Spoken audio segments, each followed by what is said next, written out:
Leadership Academy. It's our 11th annual golf outing. It's Hall of Famers here. It's legends and mayors here. But more importantly, Jalen and Jacoby are here. Appreciate you joining me, my brother. We're going to have the very special Jalen Rose Leadership Academy Jaguars tell us what we do here on Jalen and Jacoby. We give the people what they want. We are live from the Jalen Rose Leadership Academy golf outing in Detroit, Michigan. A lot of Hall of Famers here, a lot of buckets here, and a lot of charity work being done for Detroit. Jalen, we might even have a special guest join us later on in the program, one of these Hall of Famers. I'm hearing one of the Hall of Famers, Calvin Megatron Johnson, is going to join the show. That's right. We're going to start with the NFL. We had a full slate of preseason games this weekend and a lot of quarterback controversy, settled or not settled, but there's certainly some controversy in Chicago. Let's listen to the two quarterbacks vying for QB1 for the Bears. You know, they want to see a good product out there. I didn't hear any boos after the touchdown pass that I threw. You know, hopefully they'll be cheering a lot. You know, the fans are awesome, getting me out there, but they also have to realize, you know, Andy's a human being too. Andy's out there on the field right now.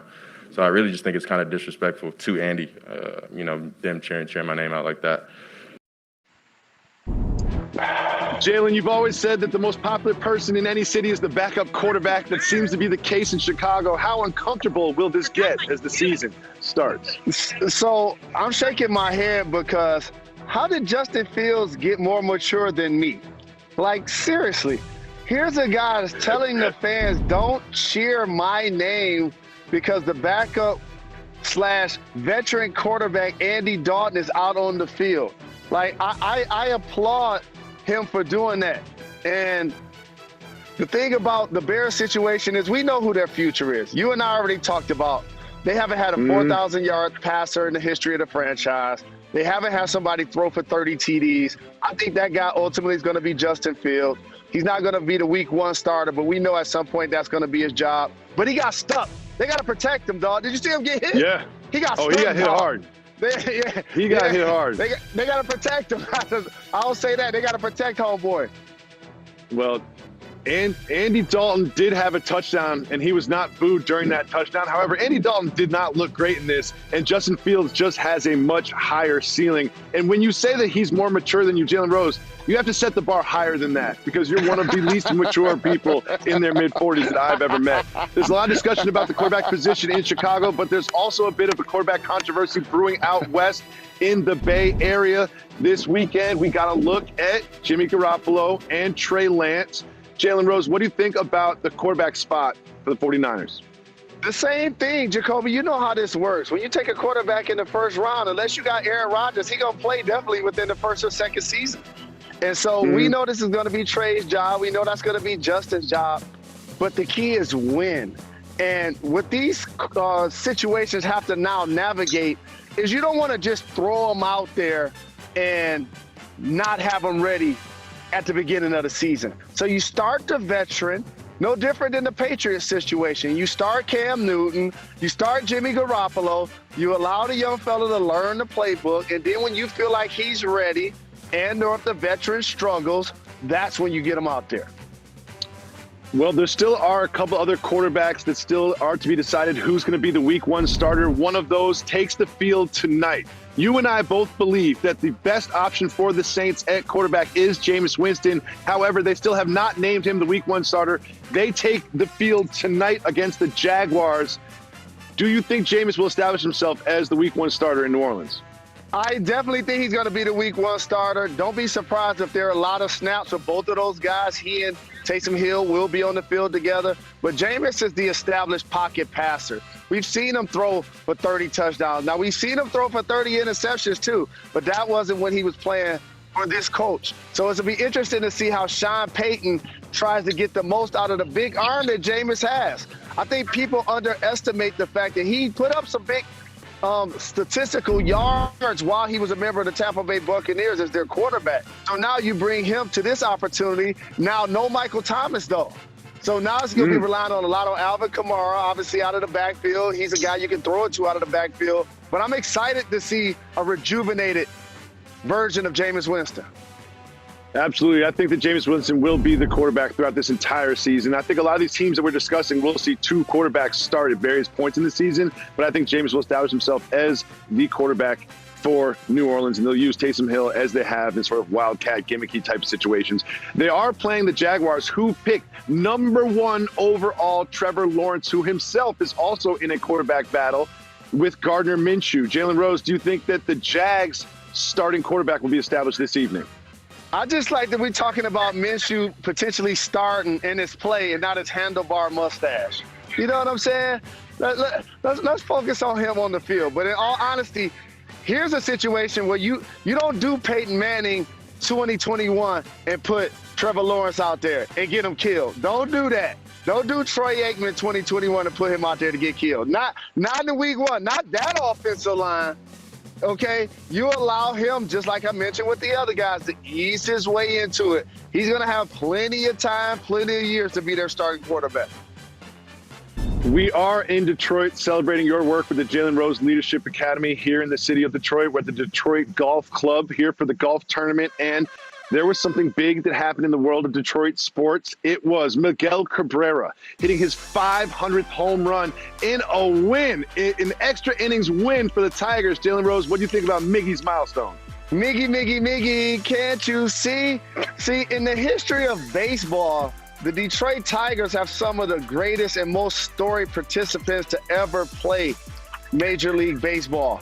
And this is the first time, Jacoby, we've had a player hit his 500th home run while wearing our uniform. I'm happy for him. He continues to put on for the city. He's a terrific future Hall of Fame player, and I'm glad to see him celebrate.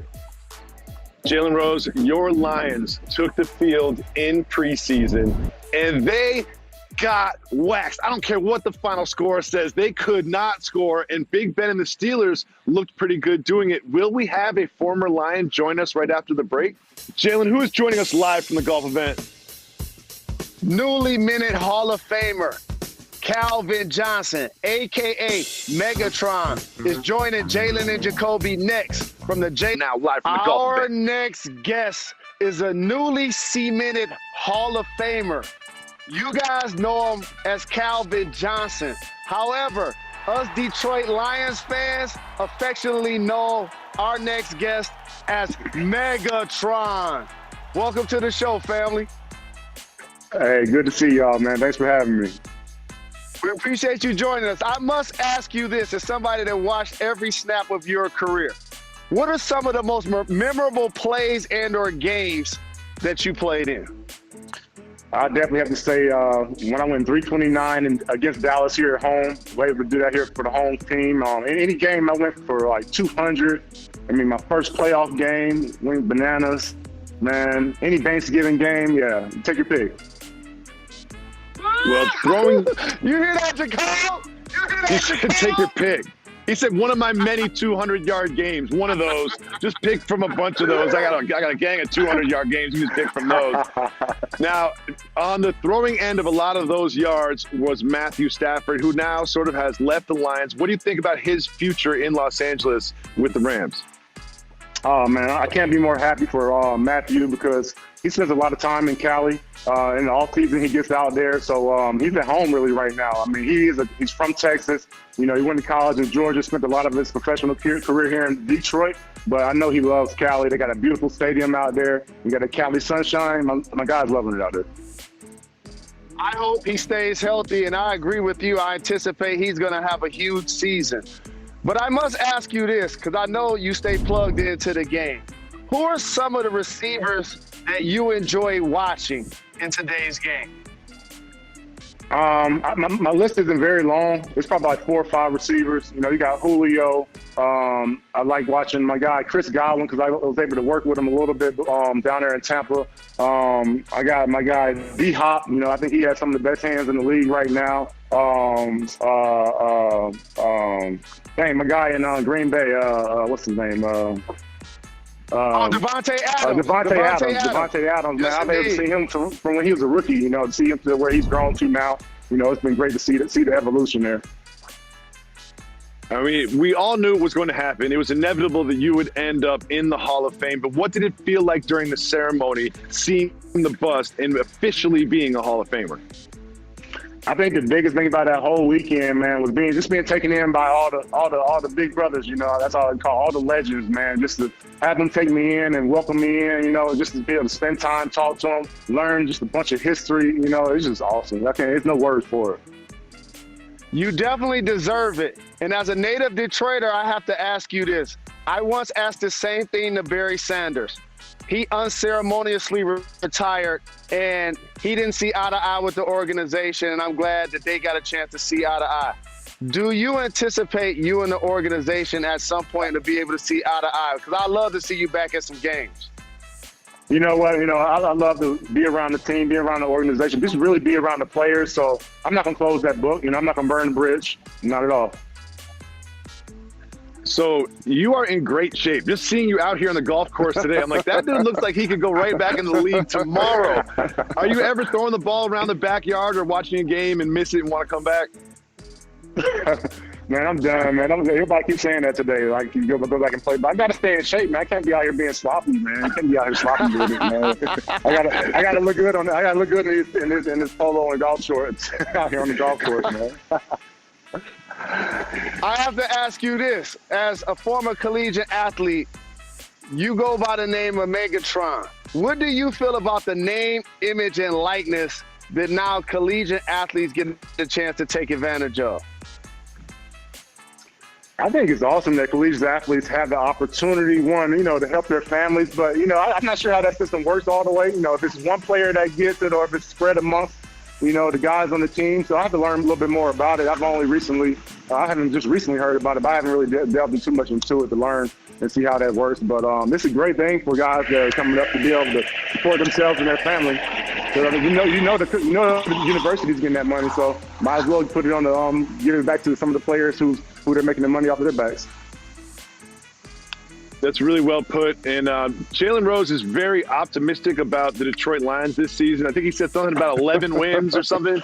But new head coach Dan Campbell has had some very interesting press conference comments where he was talking about biting kneecaps and the rest. What do you think about Dan Campbell's leadership approach, I'll call it?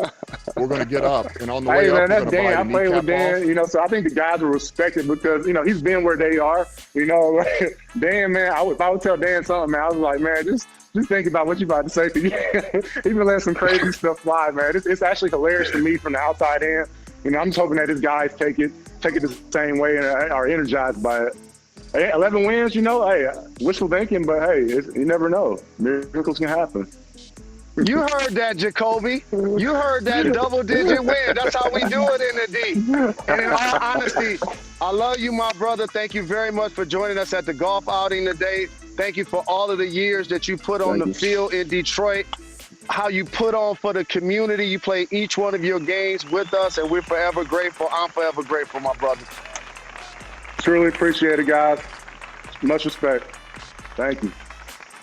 To ever grace our earth has arrived at the JRLA Golf Outing, and I'm forever grateful that you're here, my brother. It means a lot to me. Thank you very much. Of course. This is a celebration of Detroit, and Detroit didn't have too much to celebrate in the Lions-Steelers game that went down. It got waxed early. They scored a couple touchdowns late, but Jalen, I walked away from this saying Big Ben looked good. This Steelers team last year was 11-0. Are we sleeping on them as a contender in the AFC? Well, I can't lie. My partner, David Jacoby, wasn't impressed with them when they were 11-0 last year, and he ended up being right. And shout out to our producer, Dimitri, is working hard to do the show here from JRLA. I'm not worried about the Steelers because of one reason. They have Mike Tomlin. and they addressed their weakness, running the football. The other thing is they were injured on defense last year. Yes. They're going to play defense. They're going to run the ball. Mike Tomlin's going to lead. Big Ben, he's going to miss a few games due to injury and age, but he's still going to be a guy that can sling the football. The Steelers are going to be a viable threat as long as those things are in play. Absolutely, I agree. Another thing that happened this weekend, a much-anticipated 100-meter women's race. Sha'Carri Richardson, who did not participate in the Olympics, participated in this race, but, Jay, it didn't exactly go Sha'Carri's way. What'd you think? So this just teaches me, like, I'm the kind of person, like, if I rock with you, I'm not going to let people talk about you when you're not around. And what I realized when she lost is that I got love for her, and it wasn't funny to me. And I want her to be motivated by the fact that people trying to tease her, because she's going to respond. I remember saying this when Nate Robinson got knocked out. I remember I judged people who was like, wait a minute, I got love for Nate, but yet laughing when he got knocked out. She reminds me of Flojo, for all you youngsters out there. And she's going to respond, and she's going to take her critics and use them as stepping stones. Mark my words. Well, she did lose the race, but she sort of won the event with her post-race comments. Let's listen to her reflect on this loss. Count me out if you want to. Talk all the you want, because I'm here to stay. I'm not done. I'm the sixth fastest woman in this game ever. And can't nobody ever take that from me. Congratulations to the winners. Congratulations to the people that won, but they're not done seeing me yet. Period. I'm betting on her. I'm betting on her. I'm betting on Sha'Carri. I'm not counting her out. I'll tell you that much. You know what I'm saying? I'm not counting her out. I support her. So what's the opposite of that, right? Get the microphone and cry. She owned it. Congratulations to those that won, but they still gonna have to see me. And something I say after every show is what? We're not done. We're not done. We are not done. We also had a couple big fights over the weekend, and one of the best knockouts I've seen, Ignacio Bahamondes. Jalen Rose, Ignacio Bahamondes. Watch this spinning kick finish in the octagon. That is incredible. I just always marvel at the physical punishment that they put on their bodies to even get in a position to compete. And then the level of ferocity of those blows. Look at that, man. That is crazy. I decapitated that guy. That's beautiful. Absolutely right there. Wild. That's beautiful right there. What is truly beautiful are the scenes here at the Detroit Golf Club in Detroit, Michigan. Jalen Rose, tell us a little bit about the Jalen Rose Leadership Academy event here. Who's here and how can people help? We're open enrollment, tuition-free public charter high school. This is our 11th annual golf outing. I'm so very gracious to our staff, our principal, Lewis, our students, our scholars, our parents, all of our donors, Platinum Equity, Jeep, Puma, so many people to make this labor of love possible. My executive assistant, Michelle, my co-founder, Michael Carter, and anybody that's taking the time and energy to celebrate our scholars. Go to jrladetroit.com for more information. Jalen, give a shout out to some of the celebrities that took their time to support the Jalen Rose Leadership Academy today. Oh, man. Did you see all of the celebrities? We got a couple of mayors here, buckets. Right? Bing and Archer. We got a couple of Hall of Famers here. You know, Allen Houston, when he walked past me, I got shivers thinking about him, how he used to give me buckets. You know what I'm saying? I saw him. It's just a great time. Rhonda Walker, in all seriousness, Jacoby, Perry Watson, like so many people that are willing to donate their time and their energy. Ron Harper, me and him got 5 championship rings combined. He's here. Okay? It's just so many great people that have taken it. Scott Perry, the current GM of the New York Knickerbockers. I'm just forever grateful. It's a special show because we're here at the golf event. It's also a special show because it is ROG, our Uncle Tommy Edwards' last show on the program. Want to give him a special shout. This is my guy. I might cry in the show today.